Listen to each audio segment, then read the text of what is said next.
All right, guys, we got Coach Bolt. Cam Wynn will be up after Coach Bolt's done.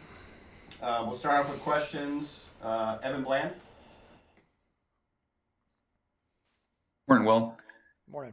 I'm just curious, when there's momentum externally surrounding the program with rankings and postseason projections and things, where's the line that you guys walk between getting caught up in all that hype and just pretending it doesn't exist?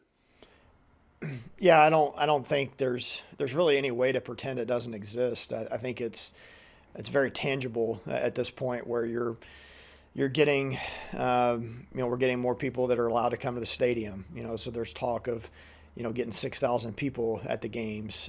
You start getting in the home stretch where the weather's good, and we have more home games that we're going to be playing here down the stretch as well. And there's things that are goals that we've had since the day these guys step foot on campus, as far as hosting regionals and winning the league and those type of things. So those are all things that we don't necessarily harp on every day, but you also you're not going to act like it doesn't exist either. So I think the message is it's just consistent as it's been all year long. It's like we just got to show up each day, and as boring as it may sound, just be good that day. Just have a good practice. Just have just show up and play our style of baseball every given day, so you don't just make too much of what's the noise that's going on outside of the program.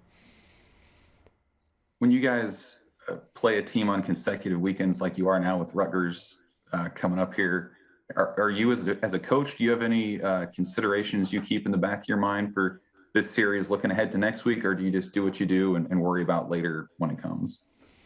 Yeah, you can't really, you're not going to hold anything back, just thinking, well, if we just don't show them something this weekend, we can surprise them, at their place. That's not really, I don't think, a recipe for success. I think we're preparing for Friday to go win Friday's game, to, Povich to get us off to a great start, hand it off to our great bullpen, and figured we can score enough runs to get the job done. So that's really the only thing that we're focused on, is just finding a way to win Friday, and then whatever we got to do to win Friday, we'll do that, and then we'll regroup the next day. And again, I think that's really the only way to go about it when you start thinking about big picture, or hey, if we just do this, or we don't, we've got this ace in the hole. It's just you start out thinking it a little bit, as opposed to just saying, hey, we're going to give you what we got today, and then we'll move on to the next day after that. Chris Bassnett. Well, is there a common thread you've seen among your bullpen guys with the streak they've been on recently, with the number of scoreless innings in a row, or what do you think's allowed them to kind of have the success they've had over the past few weeks? Yeah, I think they're competing with conviction. Each time they take the ball, there's no thought about what might happen. No thought of failing, or no thought of, hey, the game's on the line. Oh no, I better get the job done here. They're just in compete mode. Honestly, that's what I've seen from all the guys we've handed the ball off, that have gotten the job done in the bullpen. It's not hoping and wishing. It's here's what I got. This is my best stuff, and you're going to have to beat me with. I'm going to give my best stuff. I'm not going to worry about what you're doing or what the situation might be in the game. Being aware of the situations, obviously, if you need to punch out here, in a certain spot, but they've just been very confident in what they're doing. You have to have a certain mentality, I think, to pitch in those situations too, where you're not going to make too much of it. You're not going to get too caught up in, the oh no's, the what ifs. You just got to take the ball and say, hey, it's go time. And so that's what those guys have done. They've all done a really good job of that. You've obviously got to throw strikes. That's been a big part of it too, just getting ahead and being able to finish hitters off that way. And they've got great stuff. I mean, we've got the guys that we're rolling out there on a consistent basis have got really good stuff, so that helps as well. I know Buns and Schwallenbach get a lot of the attention there, but you have a guy like Cody Frank who comes in and throws really well for you on the weekend, and obviously Cam Wynn's been really good for you. What have you maybe seen from those guys that maybe aren't going out there every day, but they're still ready to go? A guy like Cody who's ready to go when his number's called. Yeah, and we went a couple of weeks there without Cody even throwing, and which is just crazy to think about how valuable he is to our staff. And he's a guy we feel like can turn the lineup over, and he did that and gave us a big hold there on Sunday. He's throwing strikes. He's mixing his pitches. He's always been an elite strike thrower. That's what he did all through junior college. He didn't win as many games as he did, and for a program as good as his, without being an elite strike thrower, because it's not going to be 95. He's gonna rely on movement and his ability to execute pitches. So he's doing that at a high level. He's got the changeup going. He's got the slider going. His misses aren't as big as they were maybe early. He's just more confident probably. He wants the ball every day. His arm, he's built that way. He's prepared that way. And we wouldn't hesitate to do that. And we've given him as many appearances as anybody. And some of his may be a little bit shorter, but I think he can give us 3 outings in one weekend in high leverage spots and get us off the field each time. That's how much confidence we have in what he brings. So, those guys have done a really good job. And again, if we feel like if our starters can give us, some quality innings there, the guys that we're handing it off to the back end are going to bring great mentality and great stuff. Kelsey Casper. Hey, Coach, you mentioned more fans at Haymarket. Just how excited are you guys to even allow more fans into the stadium? And how difficult is it for visiting teams to come to Nebraska and play in front of that many Husker fans? Yeah, I've said it before. I mean, the reason a lot of us are here is just because of how special the fan base is and just how behind all of the sports that they get. And so it's exciting. I mean, it's something that, we have this beautiful ballpark. We have, the great fan base to back it up. And so they fill the berms, they fill the stands. It sounds like this weekend that we're going to have, we could have 6,000 people here. So I know it's just the last year and what it's brought us. It's been such a strange year for all athletics. I mean, playing in empty stadiums and having to really create your own energy and enthusiasm. I mean, having the fans behind you. It adds a lot, and our guys are really thankful. We're really thankful for our administration for being supportive of having people in the stands, the city of Lincoln, that we can get this safely done, and have the support that these guys deserve. Honestly, we're excited about it. And as far as a home field advantage, I mean, I think the numbers speak for themselves. I mean, I think we feed off of it. We feed off the crowd. I know the opposing team, because it's something maybe they haven't been used to, when they've got the adrenaline going at times and our fans are clapping with 2 strikes on a hitter, maybe they get a little more sped up, those type of things. So again, at the end of the day, it always comes down to what you're doing in between the lines, but certainly having the Husker fans there behind us is something that our guys are excited about. Michael Bruntz.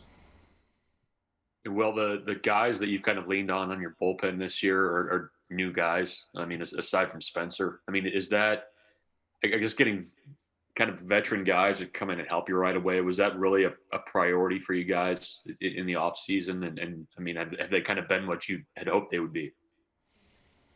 Yeah, that was priority number one, quite honestly. I mean, we recognized that in the 15-game season last year that we were, I don't remember what the numbers were exactly, but I think we were leading in probably like 12 of the 15 games after the 5th inning last year, and just couldn't finish them off. I didn't feel like we had, the necessary pieces to help us kind of finish those things off and help your offense kind of run away with it late in the game. And so that was priority number one, quite honestly, for us as a staff, was just to try to reassemble the bullpen a little bit, or the pitching staff in general, and just give us more options. Guys that, again, you don't have to be perfect when you've got a 95-mile-an-hour fastball. You don't have to be perfect all the time, when you've got the wipeout slider that can make up for some things where you can get some chase. And, guys have to get it started a little bit earlier to get to the – so certainly, those guys have all been big, and a lot of them have had college experience before. They're a little bit older.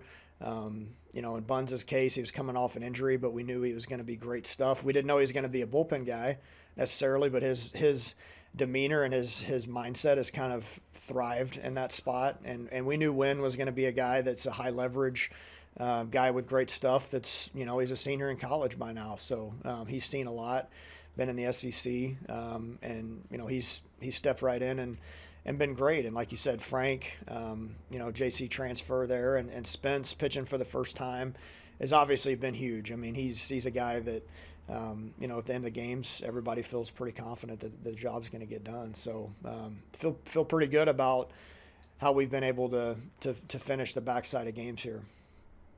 With Rutgers, what challenge do they present, I guess, in the weekend that they had, last weekend? Does that kind of, catch your guys' attention a little bit more too? Yeah, I mean, they're going to be a formidable opponent for sure. And I think what Coach Owens brings and his teams is that mental toughness. Is that they're not going to back down. They're not going to be afraid of competition. They're going to come in and expect to win. So yeah, they had a great weekend last weekend. I mean, they've won a lot of games this year. Maybe surprised some people that way. I'm not surprised at all. I think they have a pretty good roster. I know they've added some of those veteran pieces on the mound as well. That's kind of helped propel them to win more series. They've got some dynamic freshmen in their lineup. They're a little bit similar to us in a lot of ways, where they've added some veteran pitching. They've got some really good freshmen that have stepped up offensively for them. They've got some guys that are veterans that are having nice seasons, and they've got some thump in the lineup. I mean, they're second in the league in home runs. So yeah, they're going to come in and they're not going to be intimidated. They're going to be ready to play, and so we're going to have to play at a high level to get it done. And again, I say that every week, but that's the truth. I mean, we've got to play at a high level if we want to have a chance to win. Kevin Suits. Hey, well, beyond the record and the Big Ten standing, I'm just curious, how much fun are you having? Because after all, this is just your second season back at your alma mater. I'm having a blast, and the team that we have it's such a fun group of guys. They make it fun to come to practice every day. I've made mention of this before, but our leadership and our older guys make it such to where we don't have to focus on poor attitudes or guys that are selfish, or guys that are prima donnas, or their egos are too big to do something, to show up and take care of the little details day in, day out. That allows the coaching staff to focus on just coaching baseball. And that makes our jobs a lot more fun that way. When we show up to the yard and the guys are ready to prepare, they enjoy playing baseball together. It's been a lot of fun, and that's been the consistent message with this group this year too, is, with what happened last year and, the uncertainty we had no idea what the schedule was going to look like until right before the season started. We're going to have a great attitude about it. We're going to take it head on. We don't always have to like everything that happens, but if we have a great attitude about it, then we have a chance to have great results. And so it's been fun. It's been a fun group. We got a lot of work left to do. But having that type of mindset down the stretch is going to benefit us if we continue to do that. All right, last one, Evan Bland. Well, just wanted to ask about how Kyle Perry was coming along, and if you have a clearer sense of what his impact might be for the bullpen down the stretch. Yeah, he's still in bullpen mode. He's thrown, I believe, 3 bullpens now. Felt pretty good. We're just going to kind of see where he's at as far as throwing to live hitters. I mean, we're going to have him get at least a couple of outings against live hitters before we can even think about getting him on the mound. When we do that, he's going to have a little more adrenaline than he has in the bullpen. We'll kind of see where the velocity's at, where the slider's at, where the command is at. It's a whole other beast getting out there and having to throw to hitters versus just throwing in a bullpen setting. So we'll evaluate all those things once we do get to that point. Could be something where we play these 4-game weekends coming up. We're going to maybe need an inning out of somebody that's unexpected, and whether that's him or somebody else that hasn't gotten a lot of innings remains to be seen. But don't know exactly what his timetable is until we see him face some live hitters. Okay, that's it for Coach Bolt. Thank you.